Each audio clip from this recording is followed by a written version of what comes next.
Hi, I'm Bob Haber, and today on the HaberBrook farm, I'll explain how I insulate my hives for year-round insulation. Now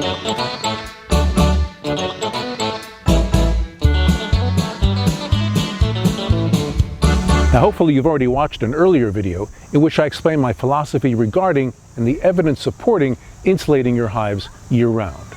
I've concluded that if you live in an area where it gets either very hot in the summer or very cold in the winter, your hives will benefit from year-round insulation. And here's how you do it. For materials, of course, you need your woodenware. 10 frame deep, 8 frame deep. This is a 10 frame medium, whatever hive components you're planning to insulate. And of course, your insulation material. I use 4 by 8 foot sheets of 1 inch thick hard foam insulation with an R value of 6.5. Once complete, each box will have an R value of almost 7.5, a tremendous increase over an uninsulated hive. Now once installed, the insulation will cover up the recessed handle on your woodenware. So I also install rails on each side of the box so that I can easily lift and carry each of the boxes. I use PVC trim strips for the rails, measuring 1.5 inches by 5/8 of an inch. They come in 12-foot lengths and I cut them down to size. They're perfect for this use as it's lightweight, very strong, they never rot, and they're immune to insects. For my 10 frame boxes, I cut rails 22 inches long for the long side and 18 inches long for the short side. For an 8 frame box, it would still be 22 inches, but just 16 inches for the short side. I'll pre-drill a 1/8 inch hole, then use a burring reamer to create a countersink so the screws lie flat, and then preset 2-inch number 9 deck screws so the rails are ready as soon as I need them. Remember to place your screws so that they fall on either side of the recessed hand grip, otherwise the screws won't fully bite into the wood. Next, we cut our insulation.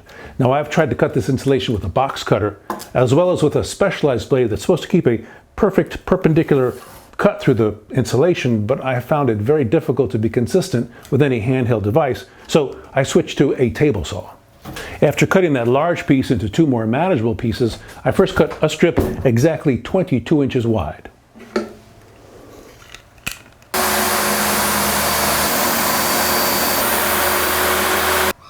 Now the long side of all woodenware is exactly 19 7/8 inches long. Why not exactly 20 inches? I don't know, probably to mess with do-it-yourselfers like me.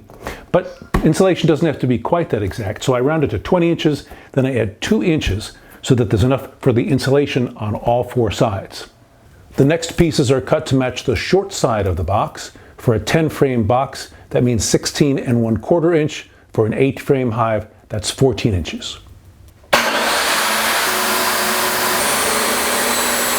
Finally, we cut these down to match the height of the box.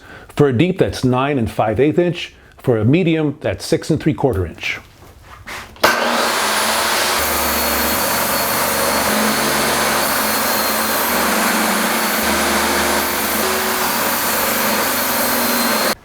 So now we have all our pieces cut, and it's time to assemble. I attach the short side first, and I use 1 5 inch number 8 screws. You want to make sure the top screws are at least 1 inch down from the top surface of the box. You stay away from the groove where the frames hang. And these are just going to be gently attached. I don't use glue because these do get damaged and I do need to replace them, and glue makes that more difficult.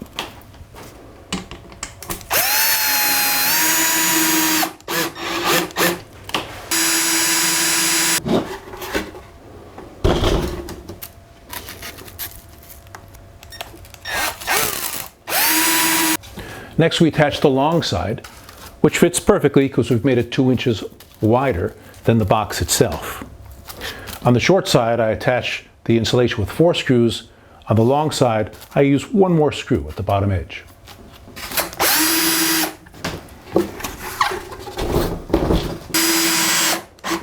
So now the box is fully insulated, but we have no way to pick it up, so we have to attach the side rails. The side rails are mounted 1.5 inches down from the top of the box. And again, it's important to plan this in advance so that these screws don't go into the cutout, which is normally used as the handle.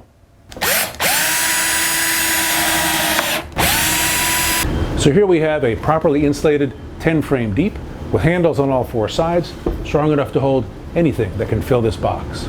You do the same process with the 8 frames and with the mediums as well. Alright, so now you've got your insulated hive components, but you should be asking a question. What about the telescoping cover? How is that going to fit?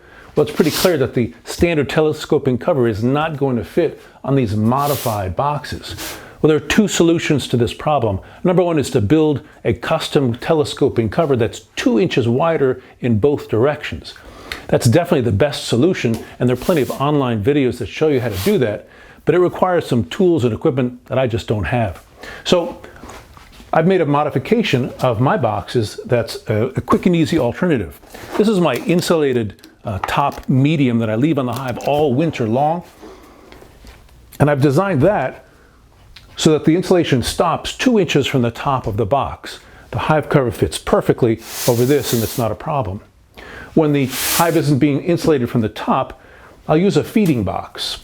There's a feeding box that I use, and that sits on the top of the hive when I'm feeding, and the hive cover again fits on this perfectly. When I'm not feeding, I just block the opening so the bees can't enter this box and leave the hive cover right there. Because this box tends to be a little lighter, I use a weight on top of this. Now, when you're cutting your insulation, always cut extra pieces because these are easily damaged and the bees do like to tear them up a little bit. So once in a while, you have to replace a panel. And you can replace these panels in the field in a live hive, but just please wear a bee suit because the bees do not like the sound or feel of that drill. So with this insulation in place, your hives will stay cooler in the summer, warmer in the winter, and they will enjoy greater productivity. Thanks for watching, and happy beekeeping.